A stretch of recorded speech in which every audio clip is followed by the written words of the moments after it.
Hai semuanya, bantu support kami ya dengan cara like, share, and subscribe.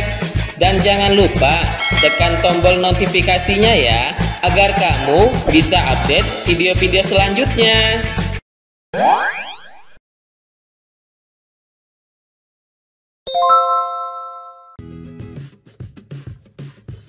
Bismillahirrahmanirrahim.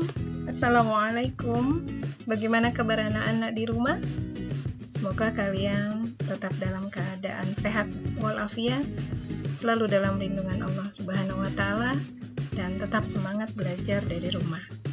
Alhamdulillah, kita berjumpa kembali pada mata pelajaran Bahasa Indonesia kelas 4 bersama Ustazah Susilawati. Mari kita berdoa sebelum belajar.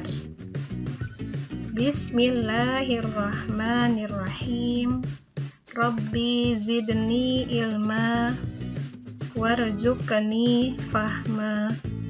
Artinya, dengan nama Allah yang Maha Pengasih dan Maha Penyayang, ya Allah, tambahkanlah aku ilmu dan berilah aku kemampuan untuk memahaminya. Amin.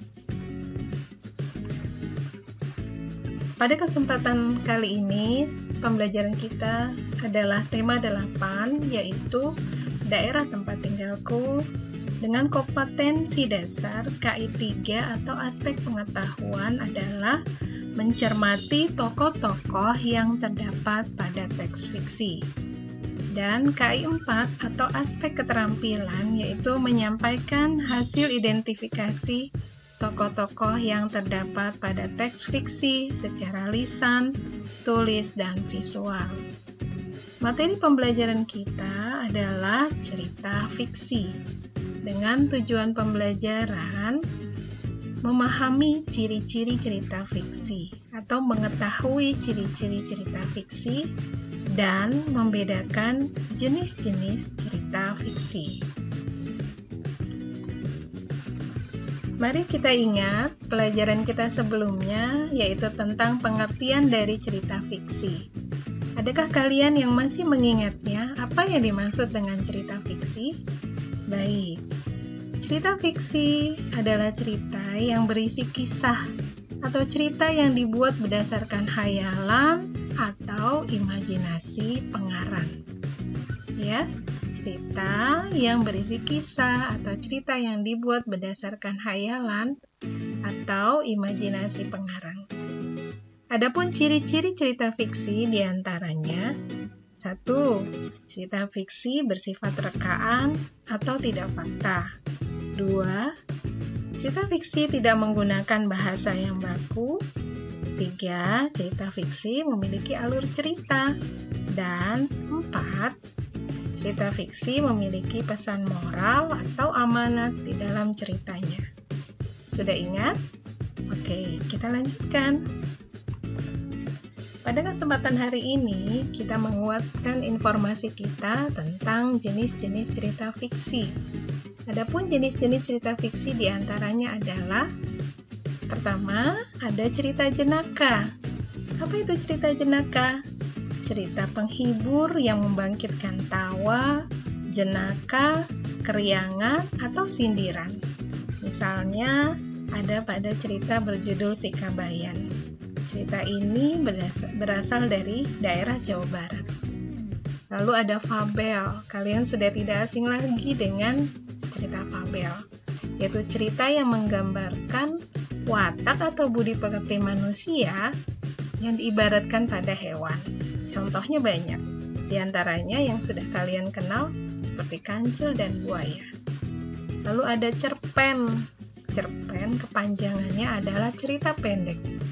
Cerita ini biasanya memusatkan diri pada satu tokoh dalam satu situasi. Dan panjang ceritanya kurang dari 10.000 kata. Ya, ceritanya adalah cerita pendek. Dan biasanya terdapat pada majalah-majalah cerita anak-anak. Seperti dalam majalah Aku Anak Soleh, terdapat cerpen berjudul 3 Permen Lollipop. Kalian bisa menjumpai lagi di beberapa majalah anak-anak cerita pendek ini. Lalu kita kenal jenis cerita legenda. Cerita legenda sering dikatakan dongeng. Dongeng asal mula terjadinya suatu tempat, terjadinya suatu peristiwa, atau keadaan suatu daerah.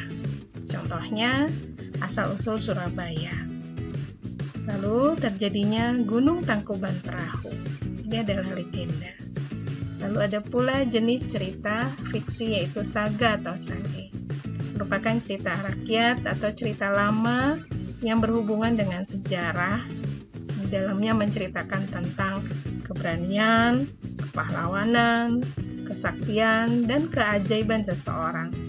Contohnya atau misalnya adalah Ciung Wanara, Air Langga, dan Panji. Masih banyak lagi cerita yang lainnya. Lalu ada mite. Mite adalah cerita rakyat yang dianggap benar-benar terjadi, dianggap suci, atau sakral, misalnya cerita Dewi Padi. Lalu ada pula jenis cerita fiksi lainnya yaitu novel. Novel adalah karangan prosa yang panjang, ya, yang mempunyai rangkaian cerita yaitu tentang kehidupan seseorang dengan orang-orang di sekelilingnya. Jadi ceritanya panjang, maka dari itu biasanya buku novel itu halamannya banyak sehingga bukunya tebal. Di antaranya yang kita kenal salah satunya adalah novel Laskar Pelangi. Masih banyak lagi jenis novel lainnya.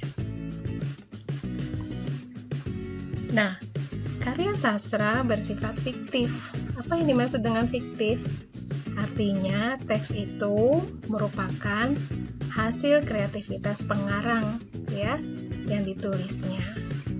Lalu cerita fiksi ditulis oleh pengarang berdasarkan pemahamannya dan penilaiannya mengenai peristiwa-peristiwa yang ada, baik peristiwa yang terjadi secara nyata atau hanya hayalan atau imajinasi sang pengarang saja.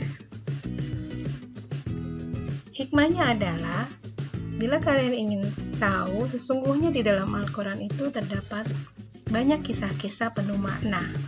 Ya, kisah-kisah penuh makna dapat kita temui dalam Al-Quran. Seperti kisah Luqman yang memberi nasihat kepada anaknya agar tidak menyekutukan Allah. Ada juga kisah Maryam, sosok wanita yang memiliki ketabahan dan kesabaran yang luar biasa dalam menghadapi ujian yang diberikan Allah. Sampai pada akhirnya Allah menghiburnya. Hal ini terdapat pada Quran Surat Maryam ayat 24. Allah Subhanahu wa Ta'ala berfirman, maka dia, Jibril, berseru kepadanya dari tempat yang rendah, janganlah engkau bersedih hati, sesungguhnya Tuhanmu telah menjadikan anak sungai di bawahmu. Demikian pembelajaran kita hari ini. Alhamdulillahirabbil alamin. Semoga pembelajaran hari ini memberikan manfaat dan insya Allah kita dapat berjumpa kembali. Ustazah mohon diri dan mohon maaf bila dijumpai kesalahan dan kehilafan. Ustazah akhiri, Assalamualaikum anak-anak soleh dan solihah.